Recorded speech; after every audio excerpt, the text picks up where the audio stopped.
Eu vou te contar então a minha relação com a Meg, que é a minha pug, né? Que na verdade não é tão minha, ela é mais do meu marido do que minha, porque a ideia de ter um cachorro foi dele. A história nasceu assim, ele queria um cachorro, eu não queria, até que eu vi a Meg, acabei me apaixonando pela Meg, né? E hoje eu trato ela como se fosse realmente uma filha, né? Eu estava no primeiro ano do colégio e eu queria fazer teatro.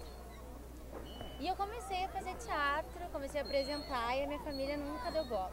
A família assim, tá fazendo teatrinho de colégio. Estava próximo dela completar o aninho e surgiu a ideia de não vamos poder deixar passar batido. Temos que fazer um aniversário para a Meg. Aqui na Praça da Matriz é o nosso ponto de encontro. Todas as pessoas que estão aqui eu acabei conhecendo em decorrência da Meg. Eu não conhecia ninguém. E aí a gente começou, o meu grupo começou a ir para festivais, a gente começou a ganhar prêmios. E aí eu digo, eu vou fazer faculdade, que é o meu sonho, fazer faculdade de teatro.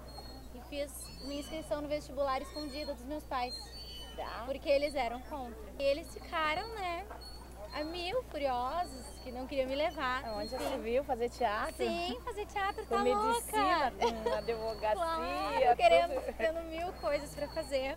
Daí a gente pensou em fazer um bolo, o bolo foi uma batalha para descobrir como é que eu vou fazer um bolo para cachorro, né? Não posso dar açúcar para cachorro. Eu mesma fiz o bolo, enfeitei, fizemos todos os enfeites, chapeuzinho, as caixas, mesa, onde é que tu vai colocar um bolo em cima de uma praça, né? E aí eu fui, no fim, consegui passar na universidade e eles me deixaram fazer a faculdade que eu fiz.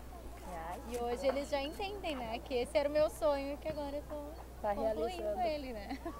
Daí tudo a gente inventou e a gente foi criando e eu acho que deu um resultado bem legal, né? Todo mundo tá bem contente.